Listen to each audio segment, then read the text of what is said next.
Bonjour, je suis content de vous retrouver. Aujourd'hui, on va parler de douleur au cou, de cervicale, comment détendre le cou, comment soulager la douleur. Vous allez trouver certains des conseils que je vous présente aujourd'hui dans mes livres, notamment mon livre 99 façons de soulager les douleurs au dos et au cou, et aussi mon plus récent livre Plus jamais malade, mon approche globale pour un corps en santé. Le cou, anatomiquement, c'est une région du corps qui est relativement instable. On a une tête qui pèse 4 à 5 kg, c'est quand même assez lourd, et on a des vertèbres cervicales qui sont littéralement empilées l'une par-dessus les unes par-dessus les autres. Je vais vous montrer des exercices de stabilisation, mais là, ce sont des exercices statiques. Il n'y a pas de mouvement. Alors, je préférais vous les montrer en photo et prendre le temps de vous détailler la position.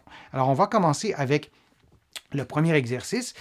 Cette photo-là est tirée de mon livre 99 façons de prévenir et soulager les douleurs au dos et au cou. C'est la même chose pour toutes les photos que vous allez voir. Alors, vous voyez, je suis en position assise.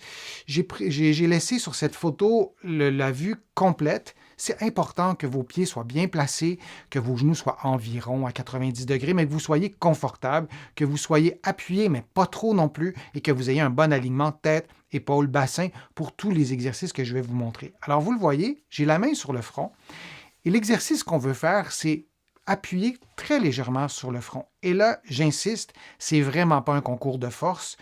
On pourrait peut-être vouloir rééduquer nos muscles, renforcer nos muscles, c'est pas du tout le but. Le but, c'est d'être capable de résister à la petite pression sur notre main. Alors, on appuie pendant 5 secondes, et là, c'est difficile de quantifier l'effort parce que ça dépend aussi de votre force musculaire, et on arrête après 5 secondes, et lorsque vous arrêtez, on veut que la tête reste immobile. On pourrait aussi faire l'exercice en thérapie avec le physio ou le kiné, et la personne, le professionnel de la santé, va faire les contre-résistances, et on voudrait avoir toujours une tête immobile. Alors, si je place ma main sur mon front, comme ça, et j'appuie un peu dans mon front, alors je fais une résistance avec le front, et je relâche, on veut rester stable. Alors ça, c'est une façon de le faire. Il y en a vraiment plusieurs autres. On pourrait prendre aussi des bandes élastiques. Je vous en ai souvent montré sur ma chaîne. Et on peut s'amuser à stimuler différents muscles. On peut faire, par exemple, le même exercice, mais la tête légèrement en flexion. Et lorsque vous faites la résistance, vous tentez de rester immobile. Si vous forcez et vous voyez que votre menton se déplace vers l'avant, premièrement, vous forcez probablement trop fort et votre tête n'est pas restée immobile. Quelqu'un qui vous regarde faire l'exercice ne doit pas comprendre ou deviner dans quelle direction vous poussez. Vous poussez 5 secondes, vous relâchez, vous pouvez reprendre la position neutre et vous pouvez répéter une dizaine de fois et refaire ce même type d'exercice, mais dans différentes directions. Je vais vous les montrer. Tous les exercices que je vous donne sur ma chaîne, je vous dis toujours la même chose, aucun exercice ne doit reproduire ni augmenter la douleur. Et si c'est le cas, vous consultez un professionnel de la réadaptation, un physio ici au Québec, un kiné de l'autre côté de l'Atlantique, votre médecin, mais vous consultez, c'est pas normal d'avoir de la douleur quand on fait ça et on veut comprendre pourquoi on a de la douleur.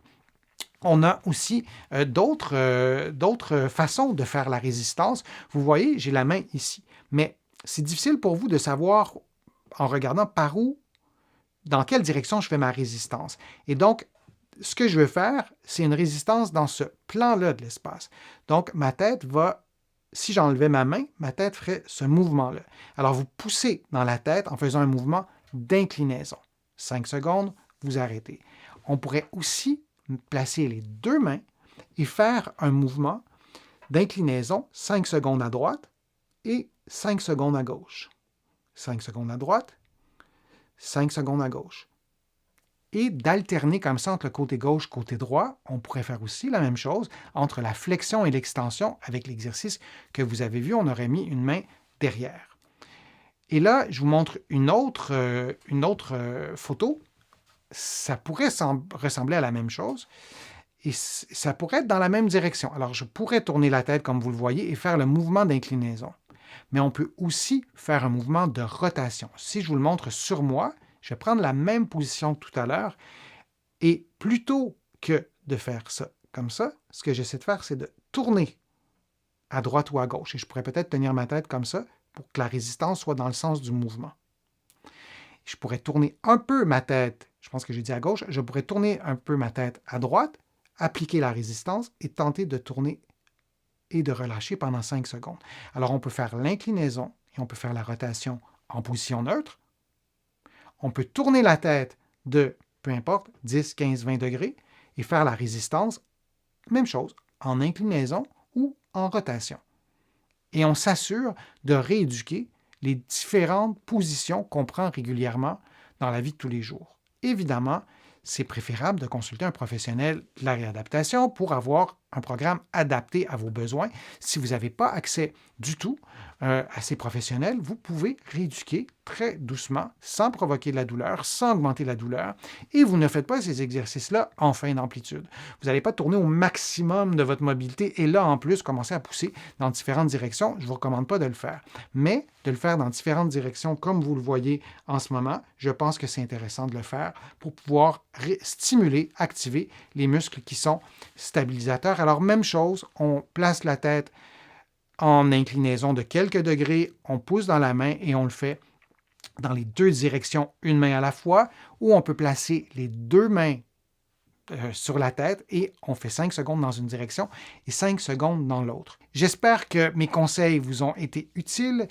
Je vous invite à regarder d'autres vidéos sur ma chaîne pour approfondir certains éléments. Je vous remercie d'avoir été là. Je vous remercie aussi de me poser vos questions sur le fil de discussion. Pour ceux et celles qui souhaitent faire une contribution, je vous le dis, ces contributions sont essentielles à la poursuite de mes productions de vidéos sur YouTube.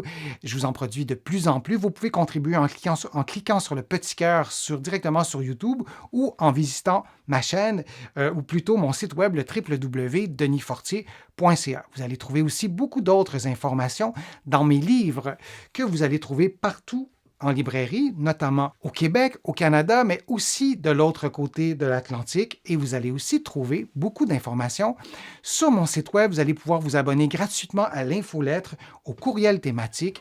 Vous allez voir, c'est facile de s'y retrouver.